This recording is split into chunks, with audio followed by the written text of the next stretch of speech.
So you've been wanting to upsize, you're ready to move up, but you're not sure where the process starts or how it's even going to unfold. Stick around, this is going to be the video for you. Welcome back everybody, it is Central Maine's Realtor Nick Isgro with eXp Realty, and as I just stated at the beginning, today I want to go through kind of the top 5 steps that it's going to take in order for you to upsize your home. What does the process look like? What do the steps look like?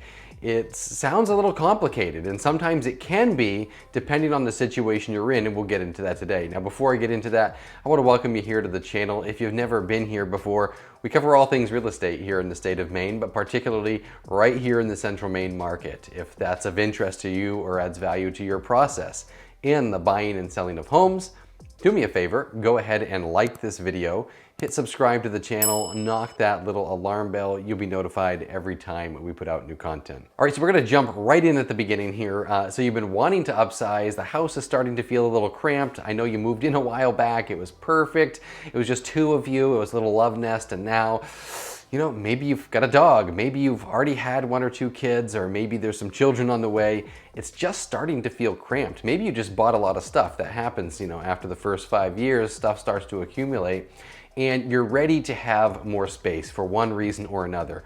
Where do you begin?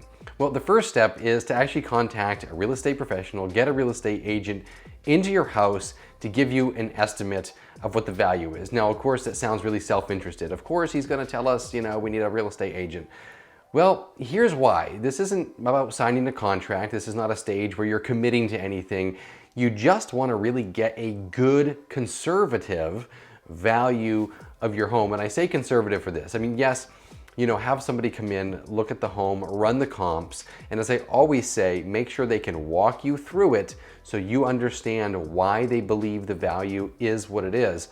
But typically when we're doing a comp on a house and we do the market analysis, we're gonna get a range. We're gonna have, you know, a low end, we're gonna have a high end, and between the two is somewhere where your value is gonna be. And of course, when it comes time to actually list the home, there's a whole strategy that goes around that depending on which direction the market is going. That's a topic for a whole other video.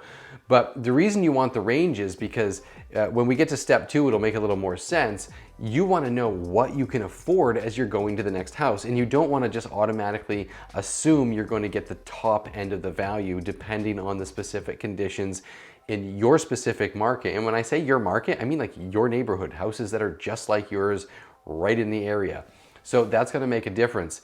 You want to be able to, you know, have the flexibility to be pleasantly surprised if you make more. That's great, but you don't want to count on that. You really want to know what is a firm number, something we can really hang on to, really count on as we move forward with the process, so we can really start to dream and start to imagine this next home that we're going to go to. All right, so this next step seems probably a little obvious, but it might not be, and that is to speak to a mortgage lender. Now, there's a little caveat here. Perhaps you're paying cash. Perhaps you don't need financing. That's typically not the case when we are upsizing. That's typically a case that we're going to see when somebody's doing a downsizing process where they probably have plenty of cash. They're not going to need to get a mortgage. But in the case of upsizing, usually you're going to use the equity you have in that first home or that smaller home, and you're going to use that as kind of the nest egg, the down payment as you're moving forward and moving up to a larger living space. That's the typical scenario, but not every scenario. But let's assume that's the scenario for you. You want to speak to a qualified mortgage lender. And if you're working with a real estate agent at that point, you know, we all work with a lot of really high quality, talented lenders. I have a host of talented lenders right here in Central Maine. In fact, I'm filming just, you know, probably yards from the home of another lender that I've worked with many times, who is a phenomenal lender and knows every product inside and out, but I digress. So get to a good qualified lender, someone who can take the value, take your assets, take your credit snapshot, and give you a good sense of what, assuming you're gonna sell your current home, get that value into the next home, what can you realistically afford for the next home? What does that mortgage look like? Always, always ask, what do the payments look like? Because personally, I think you should be looking for the payment you want, not the mortgage you want, not the size you want. You want to make sure that you're not house poor, that you're really getting those month-to-month payments in a comfortable way. So if something goes wrong, you're not just squeezed so tight you can't afford to fix that, or even just live a legitimate lifestyle. Because, you know, one of the purposes of upsizing is always to improve your lifestyle. These are lifestyle choices when we're looking at homes, whether we're upsizing, downsizing, whether you're a first-time buyer. It's all about getting the desired lifestyle. So you don't want to be mortgage poor, but take the numbers, work with the lender, and now this is where things really start to get fun. All right, step 3 is something that a lot of people, I think, tend to skip over or gloss over, and I know it's been a little more difficult in the recent market where there's not been a ton of listings. We've had obviously a shortage, for lack of a better term, of houses that are on the market. So people are kind of gravitating to larger viewpoints. But in general, start thinking a little more specific about where do you want to live.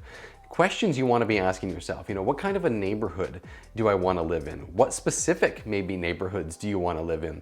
Are you interested in school districts? Does the school matter? Does the distance between your work and the school and your house matter? Does where your friends live matter? Around my house where I live, I know we're really fortunate and blessed. Within several miles, we have lots of our friends. With this crowd of friends that we always seem to be around, for us, it's like, okay, this neighborhood that we're living in is really ideal for us.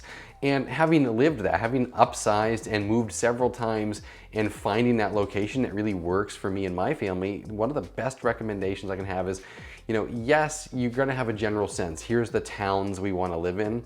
But sometimes it's helpful to get a little more creative.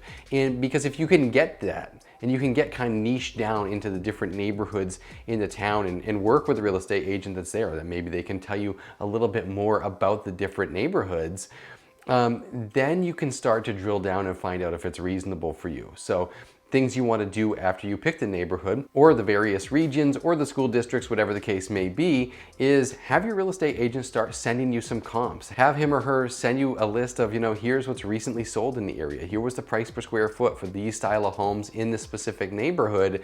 So you have a good general sense of the pricing. You're going to be very comfortable as you start to get ready to go out and actually look at the homes. And so that's gonna bring us right into the next step, which is the fun part, and that's heading out there looking at the homes that you want to live in, potentially. Now, when you look at the homes, I always suggest, start with a very broad funnel, work your way down into the top 5. You really want to get out there. If you can find at least 3 to 5 homes that you're like, this looks like a home we could really grow and thrive in. This fits the bill. It might not have every single quality that you're looking for. You're going to have your bucket list of things that you want in that home. See which ones check the most boxes, and then go take a look at them, because sometimes you're going to be pleasantly surprised. You might find a home that you didn't think was going to be top of the list turns out to be the absolute home of your dreams. You might find that the one you thought was going to be the home of your dreams, when you showed up, you were a little underwhelmed. These things happen, and so it's always important to go actually lay eyes on the house, check it out, get the sense and the feel of it. So kind of the last step to go through, obviously, is listing your home and getting it for sale. And I saved this for last because it can be a little tricky, specifically in the market that we've been in. Over the last couple of years, if you were to just list your home in the market, a lot of times, considering the type of home it is or what specific neighborhood, you might know that within the first couple of days, you're going to have a multiple offer scenario. It's going to be chaos, yet you then still need to go out and find that home that you like. Now, what has happened over the last couple of years is that it became really hard to list your home after the fact, because then you'd submit a contract on the home that you wanted to buy, but that contract would be contingent upon you selling the home that you haven't even listed yet, or is at least not even under contract. Well, if that seller that you were going to had 10 other offers on the table, that might make your offer a little bit weaker, because they're looking for a sure thing, not something that's contingent on a home that might sell. If the home was already under contract and you found that house that you were looking for, great. So that's another way to do it, is you get your house under contract, you go out and find the home you're looking for, and then put an offer in contingent still, but there's going to be a great sense of comfort for that seller because your home is already going to be under contract. Now, in some scenarios, and I saw this last year, I represented 2 sides of this, and it was an interesting way to play it out, was that if it's super hot in your specific market, you're going to have kind of this multiple offer scenario, but you're worried you're not going to have a place to go already, you can list your home and make the sale of your home contingent upon you finding a place to buy. So, somebody puts the offer on your home, you go under contract, your home is now in escrow, but you still have some time to get out there without too much of a panic. There'll be some kind of date in mind typically for you to go out and find the home you're looking for, to get something else under contract. So that obviously puts you in a strong position. You can't really do that in a buyer's market. It's just not going to work. In a heavy seller's market, it definitely can work. So that is it. That's really high level, obviously, today, going start to finish of selling your home, moving to an upsized scenario, getting you from point A to point B as you're growing, as you're expanding, looking for that new and larger lifestyle, whatever the case may be, getting you from the smaller house to the bigger house. That's top level. Now, if you are in the process of this now, if you've been through the process more specifically, would love to hear from you, would love to hear what your experiences have been, whatever the case may be. Maybe you just have a question, drop a comment below. I promise I'd love to engage with you there. Of course, if you're looking for a real estate professional and maybe you're just kicking this around right now, it's been in your mind, you're not really sure about it, but you're like, you know what? Maybe this is the year that we're going to do it, and you just want someone to talk it out with, go ahead, shoot me a note. All of my contact information is linked in the post below this video. Would love to hear from you. I promise I'll get right back to you. Of course, as always, I thank each and every one of you for sticking around to the end of this video, and until the next one, I'll see you next time.